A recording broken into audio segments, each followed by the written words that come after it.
Hello to all my dear CS buddies. So today we will be talking about that stop studying CS like a school student because it doesn't work. अगर आप CS को कभी भी school की तरह पढ़ रहे हो देन डेली टाइम टेबल बना के खुद ही तोड़ रहे हो, सिर्फ लेक्चर्स कंप्लीट करने को पढ़ाई मान रहे हो, then let me be very honest with you that CS will not work for you like this. और अगर आप ये वीडियो एंड तक देख लेते हो तो आपको क्लियरली समझ आ जाएगा कि CS को कैसे पढ़ना चाहिए और क्यों मोस्ट CS स्टूडेंट्स फेल हो जाते हैं।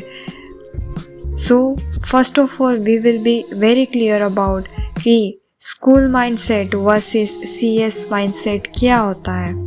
स्कूल में क्या होता है कि teacher will complete their syllabus, there will be daily class, exams will be predictable, and if you will mug up and also write the answers, you will gonna get a marks. But CS is not a school. CS में कोई आपको पकड़ के नहीं पढ़ाता, कोई daily monitoring नहीं होती, एग्जामिनर आपके एफर्ट को नहीं आउटपुट को चेक करता है और रट्टा तो यहाँ काम ही नहीं करता। Yet most CS students school mindset के साथ CS पढ़ते हैं and that's where the real problem starts. So second part number 2 is lectures complete means is equals to पढ़ाई। The biggest lie you are making yourself and you're in your CS journey. Most CS students think कि आज तो 3 या 4 lectures हो गए, आज बहुत ही प्रोडक्टिव डे था।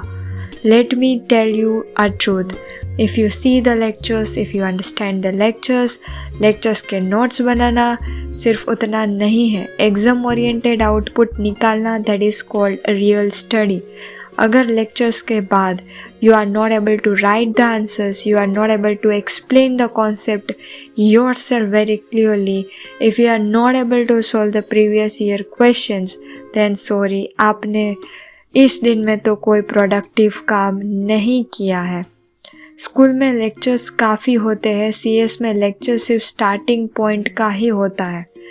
And I tell in each and everything, don't depend only on the lectures. Self-study will gain you more marks as compared to just watching lectures.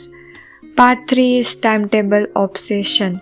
That is school habits which you will never forget. School में time table काम करता था क्योंकि there is fixed hours, a fixed syllabus, a fixed pace. CS में time table blindly follow करना dangerous है क्योंकि CS में हर सब्जेक्ट का वेटेज डिफरेंट है, हर चैप्टर का डेप्थ डिफरेंट है और हर स्टूडेंट का speed and understanding is also different.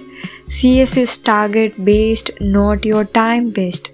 आज 2 घंटे लगे कंपनी लॉ में, आज 2 घंटे लगे कंपनी लॉ में, डोंट टेल लाइक दिस। आज ये चैप्टर के क्वेश्चन लिखने लायक हो जाए, ऐसा करो। स्टॉप आस्किंग कि कितना टाइम पड़ा, I work for the 2 hours, I had productive work for the 3 hours, don't say. Start asking that if I study 2 hours, how much productive output is from the 2 hours, right? Instead of just counting the hours blindly.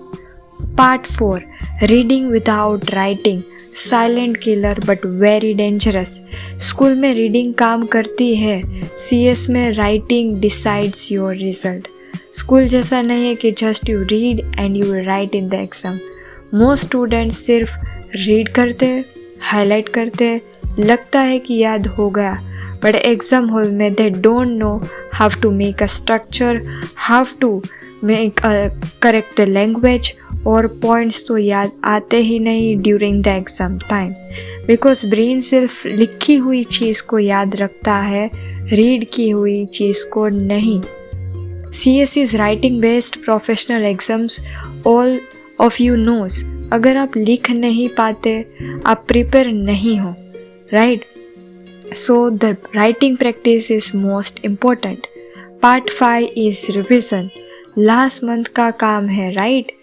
The answer is completely no.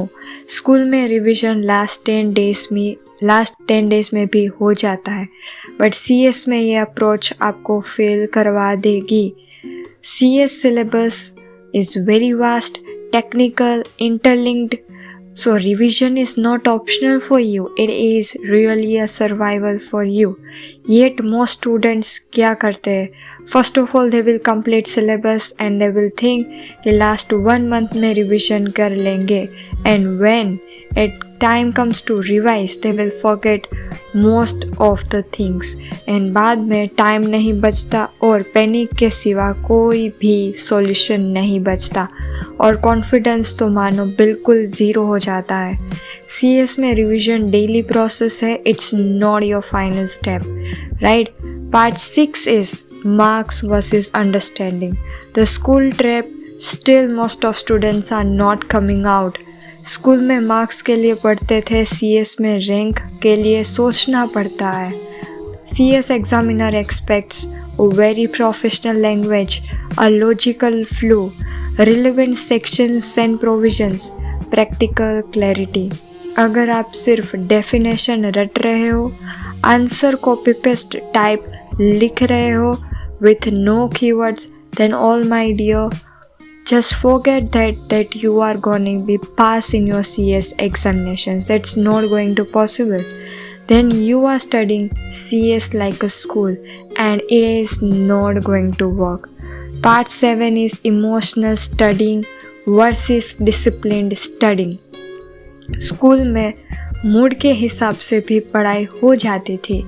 CS में mood based study is failure will be guaranteed to you. CS requires discipline over motivation, consistency over intensity, process over pressure. You wouldn't feel motivated daily, but rank holders don't wait for the motivation, and you are waiting for the motivation and searching for the motivation daily. Part 8 is reality check. Most important and last part of this video. Let me say this very clear. CS is not hard because syllabus is tough. CS is not hard because papers are unfair. CS is hard because the mindset you have like a school students. Strategy नहीं बदलते, process को समझ नहीं पाते. Once you stop studying CS like a school students, everything will start making sense to you. So let me say very clearly that you have to follow these 8 steps without missing any single step. अगर आप CS clear करना चाहते हो तो पहले एक चीज़ clear कर लो कि CS it's not just about exam, it's about transformation. The day you change how you study, what's the way to study, your results will change automatically. If this video give you clarity, do like, share and subscribe to channel because clarity is the first step towards success. Thank you once again.